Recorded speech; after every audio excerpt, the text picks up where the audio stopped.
Духовната история на България има позабравени дати. Една от тях е 1 юни 1936 година. В автомобилна катастрофа край Пирдоп загива великата оперна певица Христина Морфова.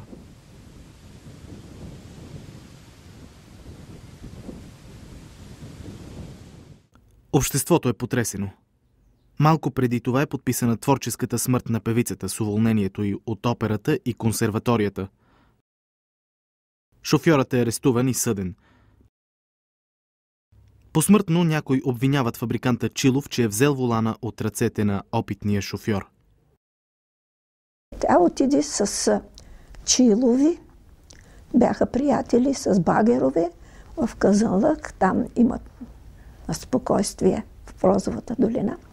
Отиде да се отише. А Прохопова остана с нас тук, защото след една седмица ще бъде продукцията. И за нещастие на връщане стана катастрофата, тя почина. Понеже страдаше от захарна болест, тя моментално е починала. Разбирате ли, при удара още. И това. Такова погребение не сте виждали. Това целият град беше на това. Такова. Хората плачеха с глас. Нямате представа каква трагедия и какво сме изживяли. Прокопова вика, ние трябва да дадем този Прокоп след погребението. Трябва да дадем тази продукция, да покажем какво сте научили. И така беше. Дадохме продукцията.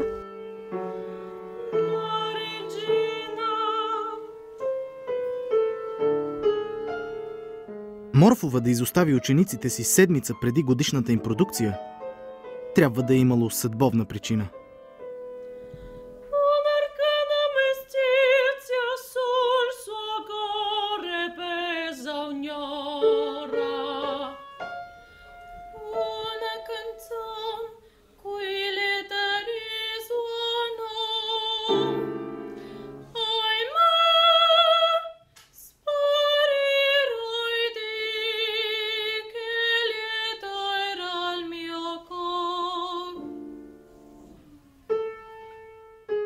Приятелите на Морфова, Чилов и Багарова, се опитват да я срещнат с царя в село Баня и да търсят разрешение на проблемите й.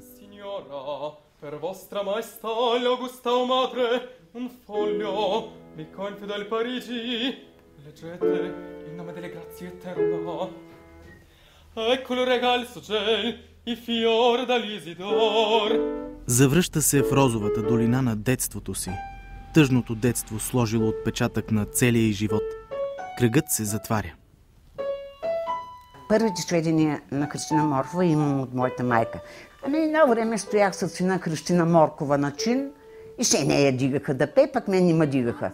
И аз казвам, чакай, какво знаеш, че тя е от Стара Загора? Тя казва, тя беше от Стара Загора, обаче баща й беше дал в Габарево за нещо. Бащата на Христина Морфова, Васил Морфов, е назначен за председател на Углавното управление на Старозагорския съд след освободителната война. Жена му умира и той остава сам с 4 синове. Майката на Христина, Кина, познавала Васил Левски. Казват, че точно тя е ушила роклята на Райна княгиня. Първият и мъж го убиват турците и тя остава вдовица с 3 дъщери. Христина Морфова е била много пакостливо дете и не е имало приключения или пакост без нейно участие. И след това тя вече я взимат, тя отива при братата си в Стара Загора. Той не успява да направи тази къща. Тази къща, която гледате, така е шал да бъде на Морфови къщата в Стара Загора. Това е къщата, която вероятно Васил Морфов е трябвало да построи в Стара Загора. Ако не беше грижата му за 10 деца, които е трябвало да изучи и отгледа.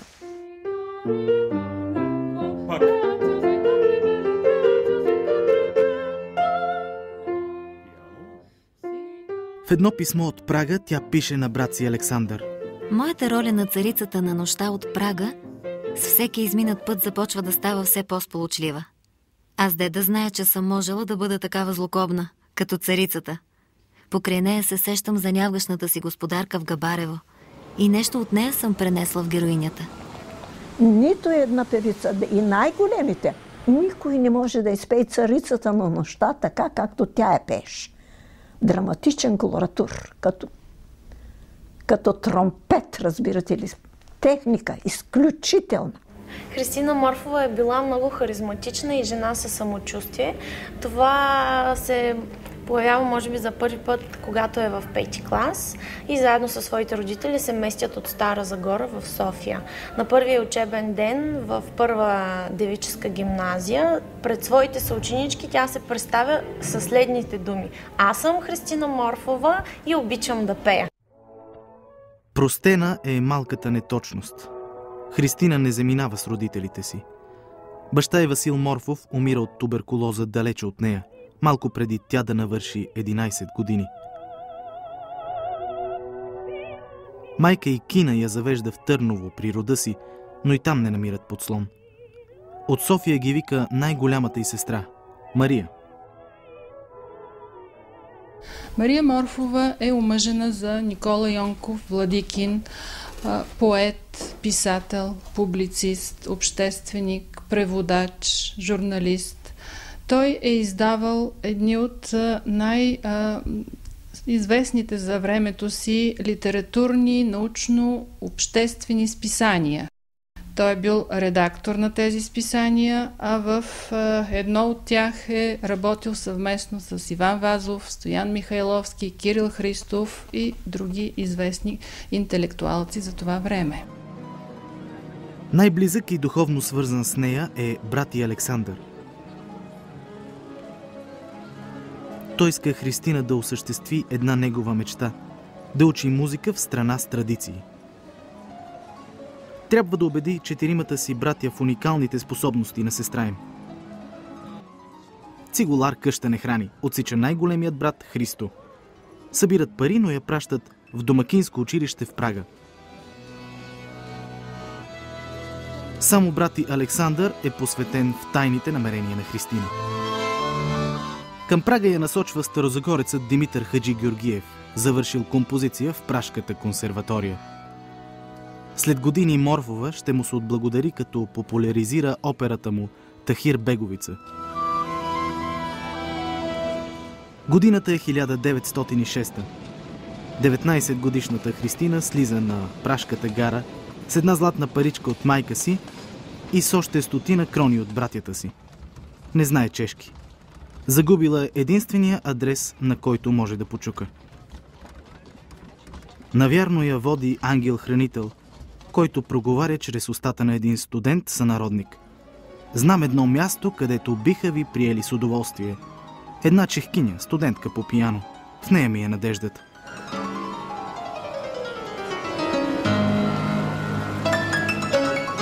Бате, да е жив и здрав Димитър Хаджи Георгиев за доброто, което ми стори.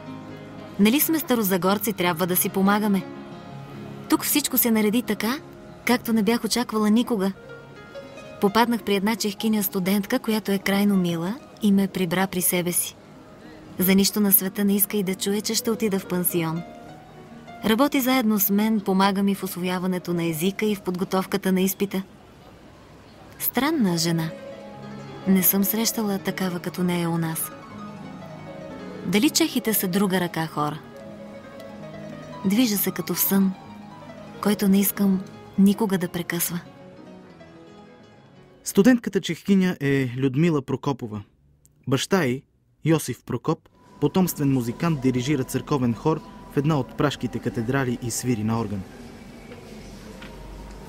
Неговият дом за Христина е храм на музиката, а семейството му напомня за детските й копнежи.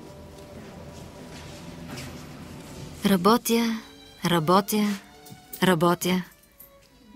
Дори не съм си помислила да разгледам Прага. Знам, че има много хубави места, но сега не ми е до тях. Аз трябва да бъда приета. И то без да губя време. Дълбоко в себе си усещам, че ще успея. Людмила учи в манастира Емаус, сградата на консерваторията от началото на века. Учителят й, професор Хофмайстер, чува гласа на Христина и организира изпита й в пиводовата школа. 2 часа я измъчват с теория, вокализи и арии. Накрая предлагат да започне направо от 3-ти курс. Тя иска от начало.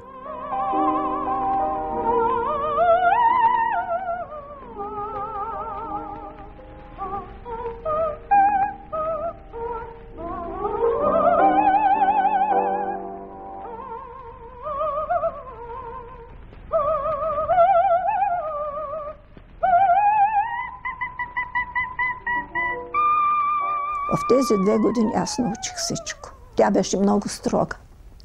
Никога не можеш да отидеш с ненаучен урок.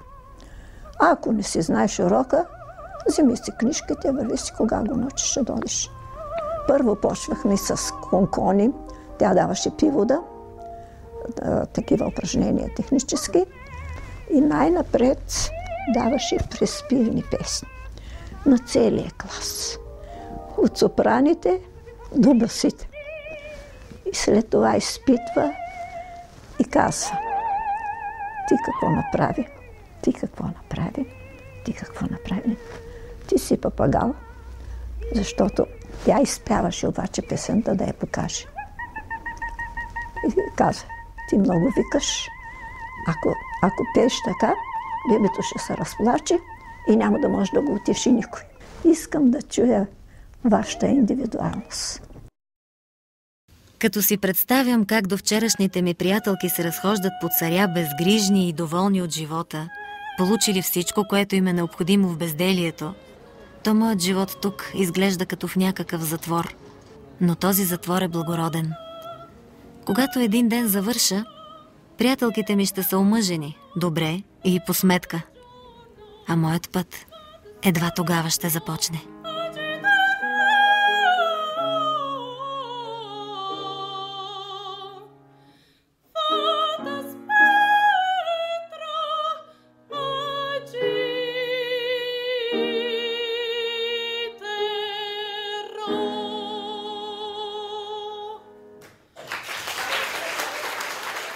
Людмила е завършила преди Христина и е заминала за Бърно да преподава в музикалното училище. Като най-добра ученичка на професор Мария Пивода, тя получава освен отлична диплома и покана за закрит дебют в Пражката опера. Людмила я разубеждава. В Прага ще бъде в сянката на големите оперни звезди. Най-добре е да започне от провинциална сцена.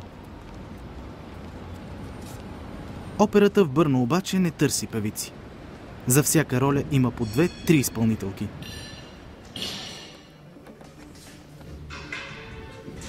Неочаквано за нея се застъпва Леош Яначек, директор на музикалното училище.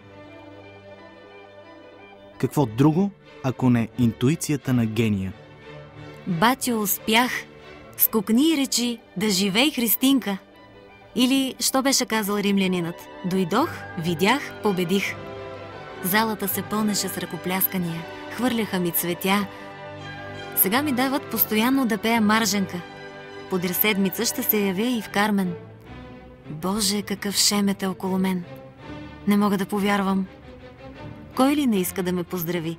И Яначек, композиторът, и старият професор Рудиш. Сандьо, пък да купиш цветя за мама и тъй да й четеш писмото. В края на декември, часове преди дебюта й в Караянски славей от Фьорстер, Александър й пише, че майка им е починала. Последно казала: милото ми птиченце, къде ли пее сега? След края на сезона се завръща в България за няколко концерта, уредени от Александър. Успяла е. Ще върне парите на братята. Нали са ги дали да учи в домакинско училище?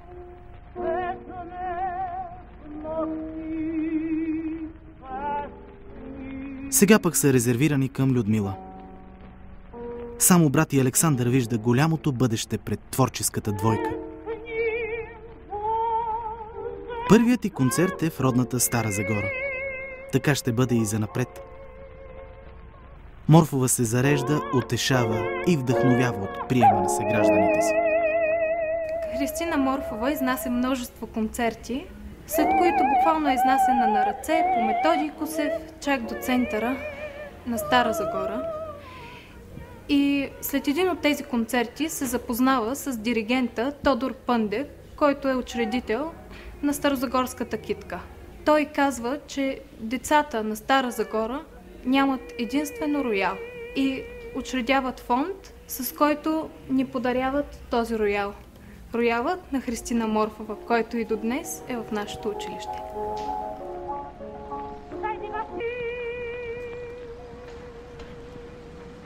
Вторият сезон в Бърно разкрива още едно от качествата на Морфова.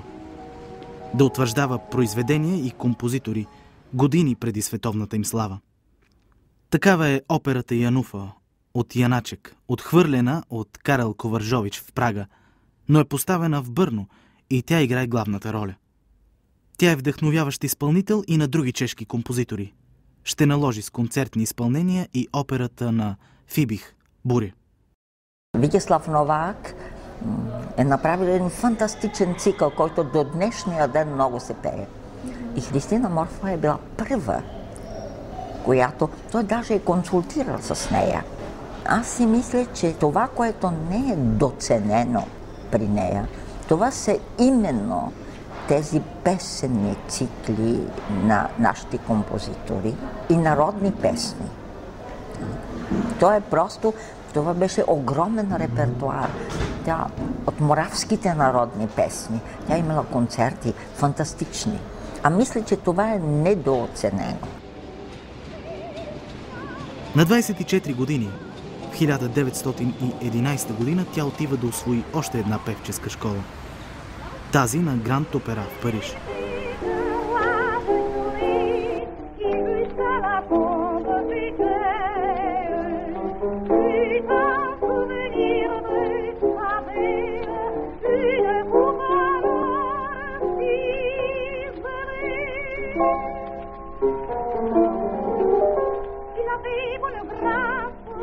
Вече е пяла във френски опери, но иска да попие и от френския стил и традиция.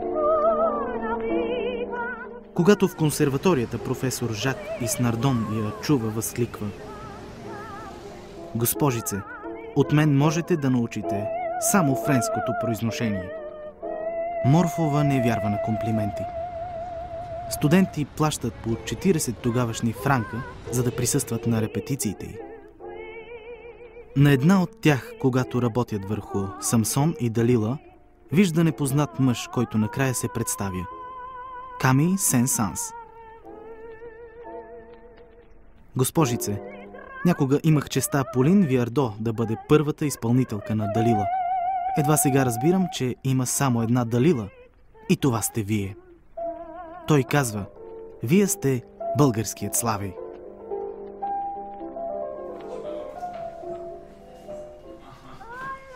Добри Христов, най-строгият критик на Морфова, ще научи тази история в писмо от Париж. След 6 месеца Морфова се завръща в България и вече може да се представи за всесветска певица. Двете госпожици с тогавашния музикален елит.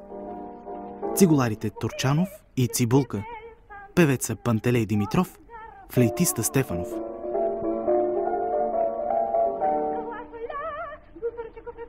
Ето как изглежда тяхната програма. Прокопова свири виртуозни пиеси от Грик, Лист и Шопен. Морфова ще разчувства публиката с детски песни.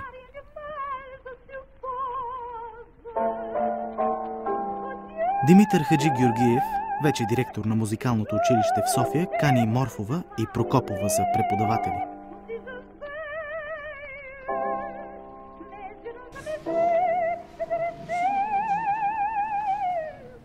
Лятото на 1912 година. Морфова е замислила нещо, което по епичност подхожда на Балканската война. Иска да постави цялостна опера с балет, хор и оркестър. Но директорът на Народния театър Иванов се е укрепил като в Одринската крепост и не пуска новосформираната оперна дружба. Щурмът на Морфова е подкрепен от оркестъра на 6-ти пехотен полк, начело с диригента Тодор Хаджиев. Каузата е Сметана и неговата продадена невеста. Славянска кауза, в която Морфова вярва. Вазов и Славейков се съмняват в успеха й и публично заявяват: рано е дошла операта за културата ни. Морфова ги опровергава. След премиерата на продадена невеста от Сметана, Христина Морфова става първият оперен режисьор в България и изпълнител на главната роля на Марженка. Не може да се наслади на победата. Преди второто представление избухва истинската война. Брат Александър ще напише първите си военни маршове, с които ще се прочуе като сестра си. Няма да си прости цял живот. Нежната му душа се ужасява от жертвите, паднали с маршовете му на уста.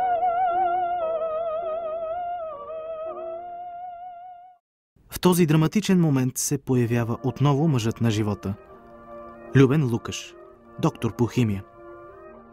Баща му, Лудвик Лукаш, е сред основателите на читалище Славянска беседа, където вероятно той се е влюбил в нея по време на първите й концертни изяви като певица. Когато тя живее на улица Халкова и Любен Лукаш, чичо ми, също живее там, те се срещат. И тяхната обич се възобновява. Той още от България са имали така близко приятелство. Идват войните. Балканска война, междусъюзническа, първа европейска. Той е мобилизиран. Мило, днес получих писмото ти. Иска ми се да плача, да се смея, да лудувам. Още от малка жадувала съм за това божество, любовта. Търсих тогава майчината, бащината, но уви. Трябваше да чезна за тия две души. Майка, баща, за мен нямаше кой. Дойде милата ми Лидунка, която да ме теши в мъката ми и дели радостта. Дойде и моят мил Любен, когото обикнах и с когото искам да деля скръп и радост. Вярвам, че ще се явят завистници, за да разделят Лидунка от теб. Да дай Бог свише всичко щастливо.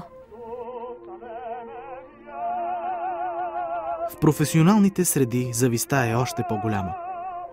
Морфова пее само на чешки. Популярните й концерти са безогледна печалба. Борбите й за оперната дружба са безскрупулни машинации на посредствена главозамаяна певица. И знаете ли какво? Когато ходи и някой гостуваше, тя викаше: отидите, ще слушате. И няма да критикувате, а ще гледате какво правят най-добре. Защото всеки може да има грешка от певците. Но ви, когато видите, че някой греши, няма да го критикувате, а ще кажете: не трябва да го правя това, а само хубавото ще вземате. Никога не е била завистлива, значи. През 1916 година Морфова ще напусне родината си отново.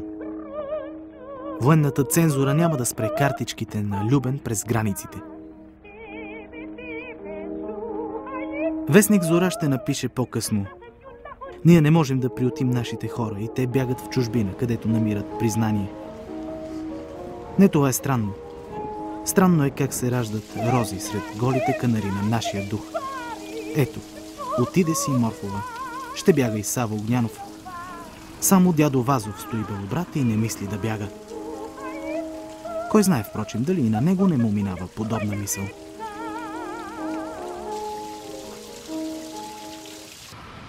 Виена. Морфова предпочита да пише писма в кафе Централ. Когато е за първи път във Виенската опера, на репетиция всички музиканти в оркестрината са чували за някаква певица от Ориента, която ще дойде, и са гледали на нея с пренебрежение. Но тя е знаела какво представлява, знаела е какви възможности има и е решила да покаже на всички какво може. Излязла е, оркестъра е започнал да свири посредствено. Но в един момент, когато е запяла, диригентът Оскар Недбал, когато е чул гласа и когато е чул нейните качества, е слязал при първия цигулар, взела цигулката му и я е захвърлил право към празната зала. С това искал да покаже, че Христина Морфова е не просто непосредствена певица, а много добра и много качествена певица. Прокопова изпълнява виртуозната унгарска рапсодия от Лист. Морфова пее в българска народна носия и завършва с песни от Добри Христов. А това – колоратур примадона на Царската дворцова опера в София. Звучи много патриотично. Но е неподходящо за Чехия. България е съюзник на Австро-Унгария, а тя е чешкият поробител. На една българка не се гледа с добро око. Ще си спомни как преди 7 години е отказала закрит дебют в Пражката опера. Но успехът в зрелостта е по-сладък. След прослушването от доайена на операта Коважович ще чуе: „Госпожице, виждате ли тези бели коси? Искам да ви кажа, че до днес не съм чувал такъв глас." Получава покана за 10 гастрола и ложа за всички представления.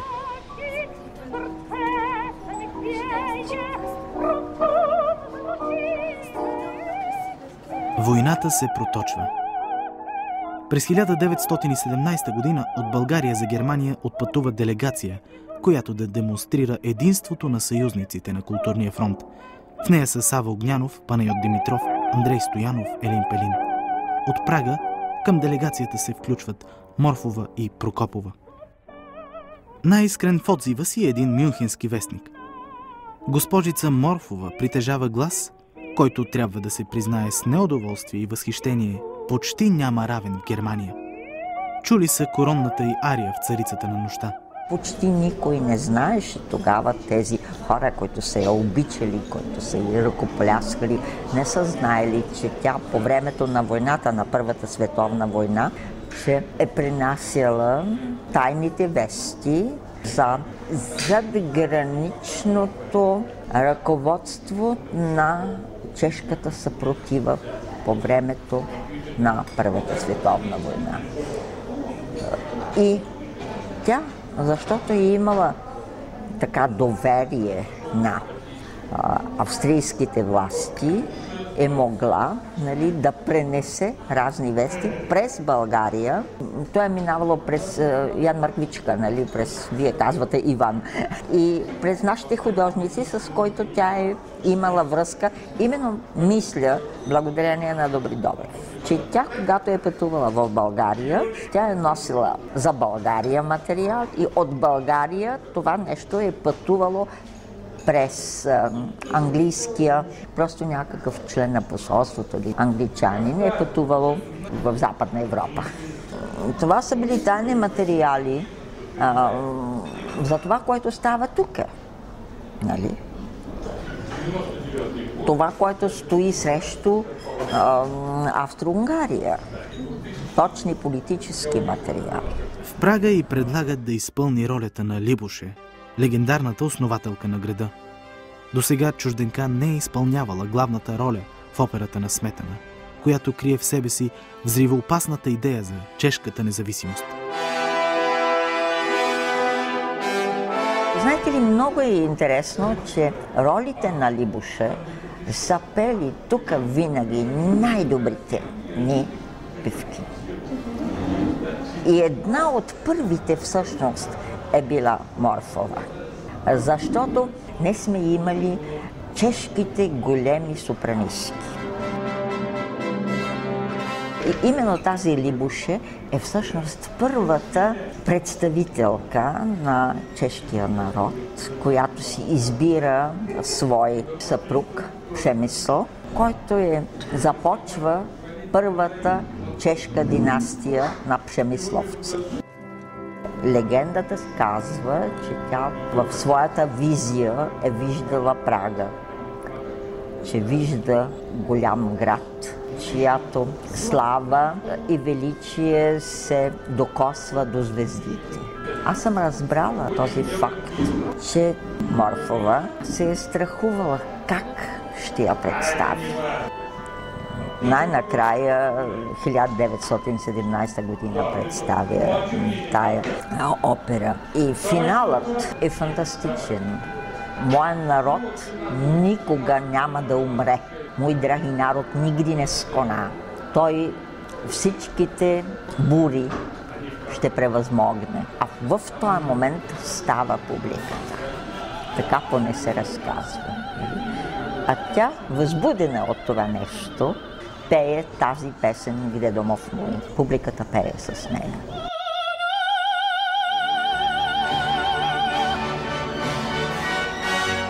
Морфова всъщност е била една от първите по този начин манифестиращи Чехия и чешката идея на мястото на Народния театър. Символично.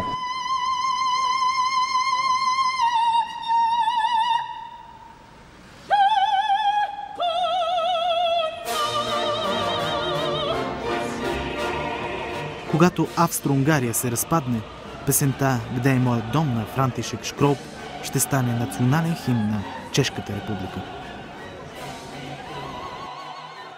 Когато вече Чичо ми започва доктората си, връща се в Чехия и 18-та година, тръгвайки от България за Чехия, последния момент на майка си на гарата съобщава за годеж с Христинка. Годеж да, но за брак е още рано. Христина и Людмила обикалят европейските сцени. Лука ще съжалява, че не е певец, а инженер-химик, защитил докторат в Прага.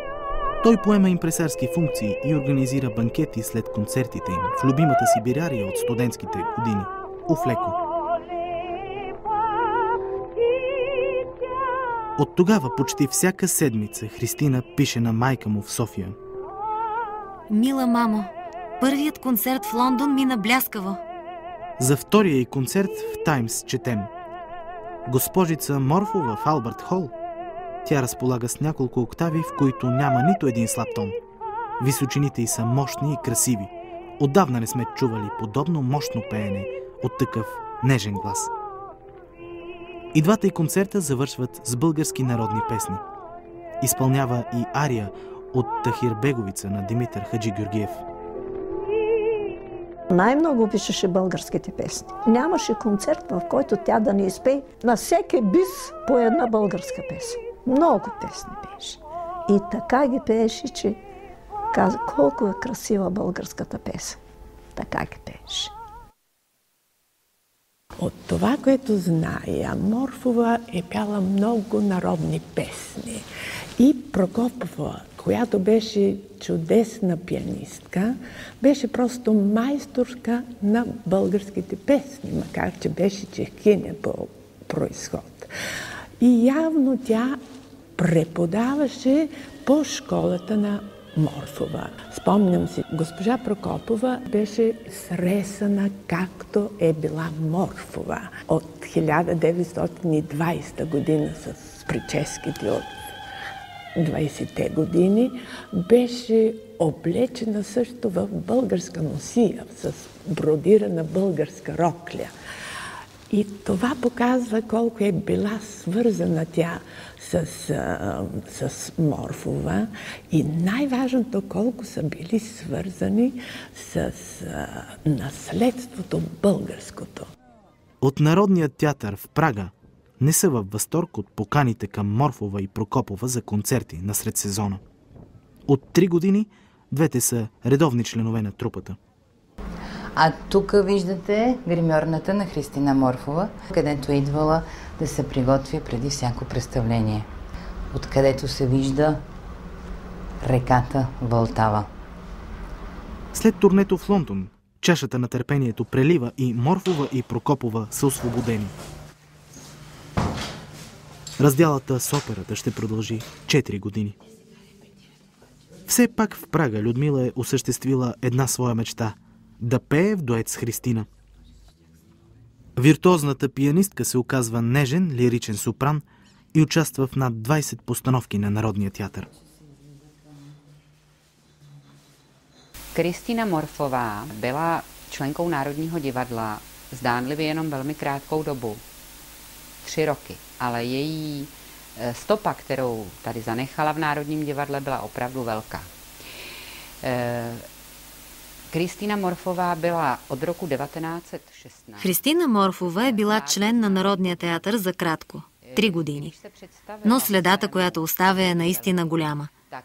Христина Морфова е тук от 1916 и когато се представя на неговия директор, той веднага и предлага постоянно място, защото нейният певчески капацитет, според свидетели, е феноменален. В roce 1920 jí ředitelství Národního divadla nabídlo angažmá, byla v angažmá do roku 1923. 4 години пее тук като гост, а през 20-та година Народният театър й предлага постоянен ангажимент. По това време изпълнява 12 главни роли като сопрано, 4 от които са от класическия чешки репертуар. Освободена от ангажименти в Пражката опера, Морфова заминава за любимата си Италия. С картичка от Милано съобщава на мама Теофана Лукаш за успехите си в Ла Скала. Пяла е пред самия Артуро Тосканини. Канят я веднага в Аида, но при условие, че пее на италиански. Пропуска възможността да пее с великия Карузо, защото изпълнява тази роля само на български, чешки и френски.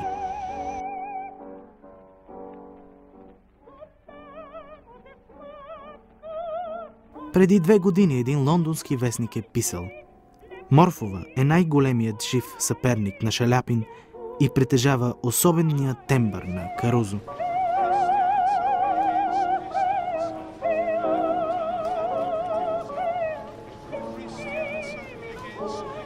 Духът е силен, тялото слабо. Морфова обича латинските мъдрости. Но в началото на 24-та година постъпва в клиника в Прага. Установили са признаци на захарна болест. От години има нарушена обмяна на веществата и пълнее.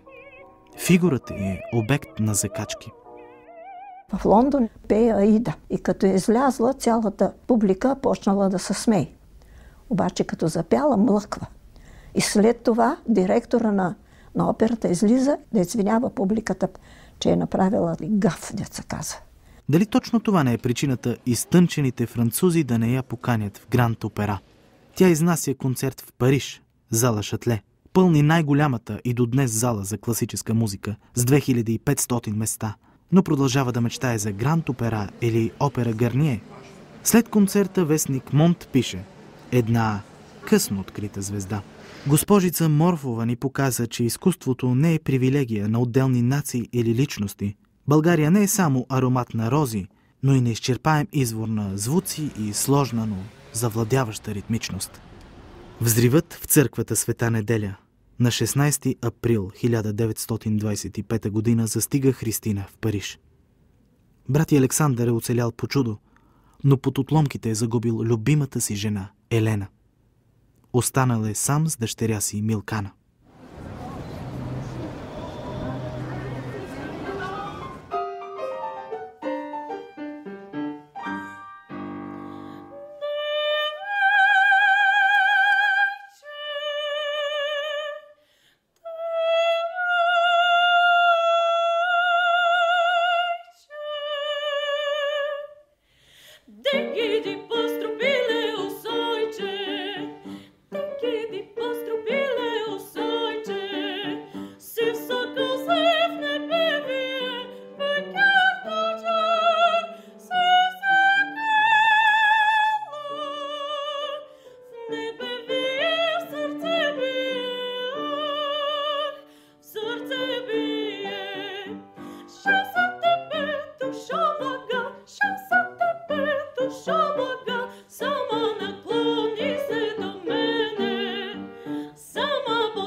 Поканена е на първия фестивал Варненско лято.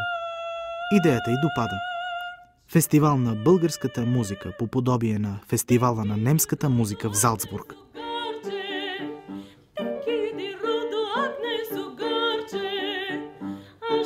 На откриването Добри Христов ще дирижира своя тържествен марш. Панчо Владигеров ще закрие фестивала с марша си по пиеса на Стринберг. Морфова ще участва с песни на Добри Христов и Димитър Хаджигюргиев. В Прага Лукаш урежда нови ангажименти на Морфова. Нарича дома им на Дитрихова българското консулство. Много талантливи български студенти, художници, музиканти намират тук подслон, топлина, храна. Тя е имала видна школа тук, която беше тук в Прага. И от нея излязоха няколко много добри певци. Това беше един педагог. Изключителен. Изключителен. И показва, и артистично. Първо ще научите текста музикалния.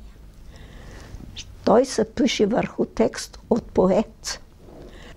Ще видите какво пише, какъв е герой, как се развива, как расте, как се убива и как умира. Ще изпълнявате знаците, които са написани от музикалния автор, от композитора. Защото той е преживял един път това, което е писал, а вие ще го предадете, както той го иска. Ние сме обречени да бъдем роби на изкуството.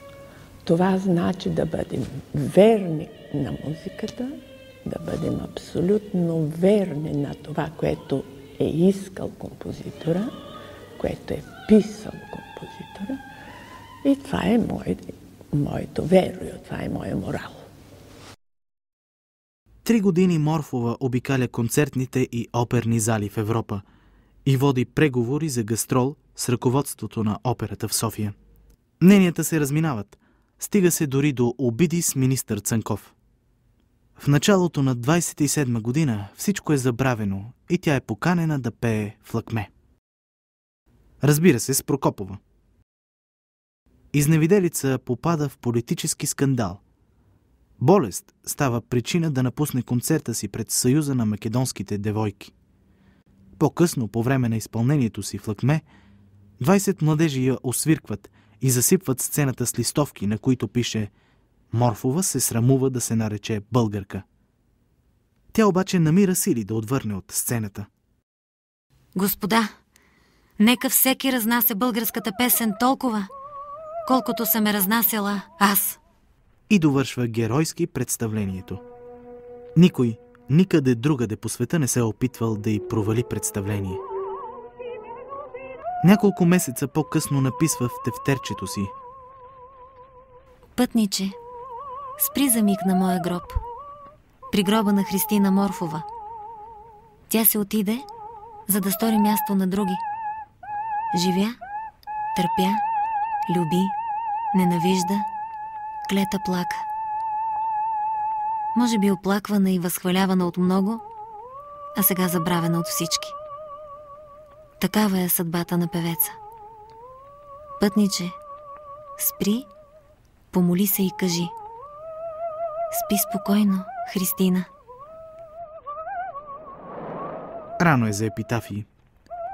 От Народния театър я канят във вълшебната флейта, коронната й роля. Получава покана и за второто варненско лято. Разочароване. Фестивалът е загубил българския си облик. Публиката предпочита да плаща за европейска класика. Двете с Прокопова изнасят самостоятелен концерт извън фестивала.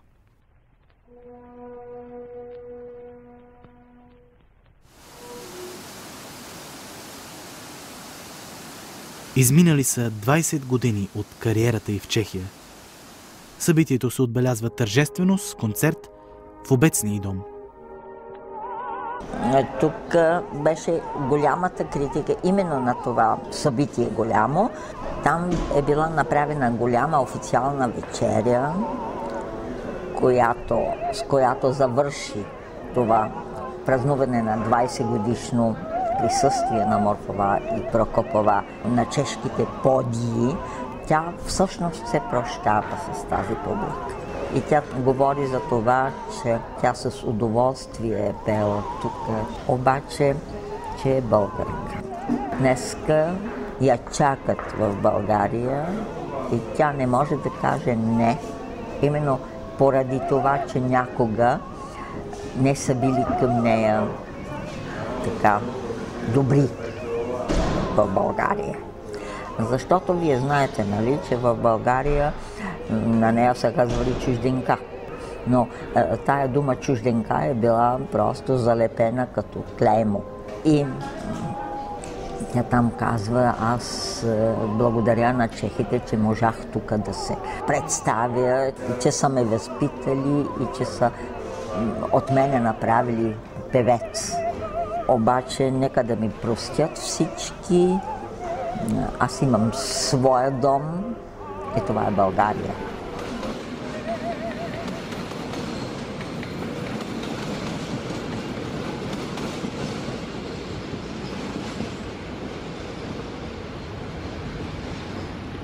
За Прокопова промяната е разтърсваща.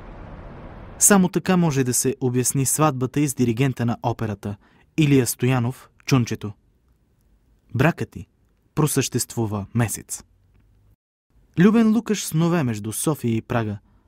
Продава фабриката си в Кладно и става акционер в Булхима, Костенец. По традиция е в ръководството на основаното от баща му читалище Славянска беседа. Дават и клас в консерваторията. Канят я за един сезон в операта. После й препоръчват да слезе от сцената. Гласът й бил несигурен и реномето й трябвало да се пази. Тя го пази с концерти из цялата страна. Както винаги ги обвързва благотворителност. Музикалните критици, като Иван Камбуров, я боготворят.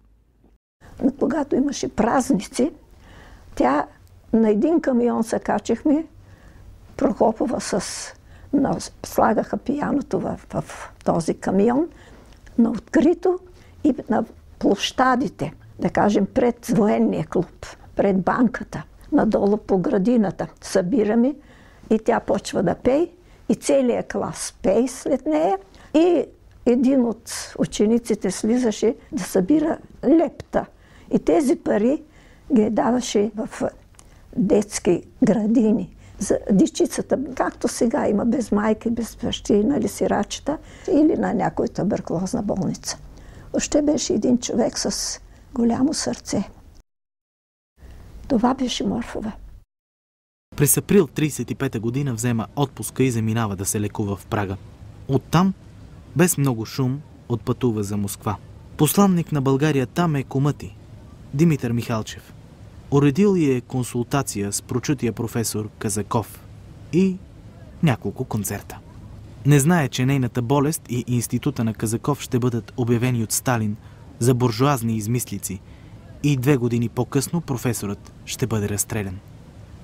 Изнася концертите си с успех и на 1 май е поканена на трибуната заедно с Максим Горки. Какво съвпадение! След година и двамата ще напуснат почти едновременно този свят. Сега на трибуната имат обща тема – любимата им Италия, от която Горки скоро се е завърнал. Съобщаваме ви, че договорът ви за следващата учебна година няма да продължи, поради решението ви да отидете в Москва през отпуската ви за лекуване. Така не ми се тръгва. Имам ужасно предчувствие. Никога повече няма да тръгвам без теб. Когато Прокопова чете бележката, Морфова вече пътува за село Баня, Карловско. Последната снимка на Морфова. На нея Прокопова е записала 1 юни 1936 година. 4 часа преди катастрофата. Тук са в имението на Багарови. Оттатък реката е резиденцията на царя. За Багарови протоколът не важи и навярно са били приети. Морфова използвала най-силния си аргумент – пеенето. Недялка Багарова е акомпанирала, както някога в славянска беседа на първите им гимназиални изяви. Сега са щастливи. Щастливи са били и в момента на катастрофата. Морфова е стояла права и пеела.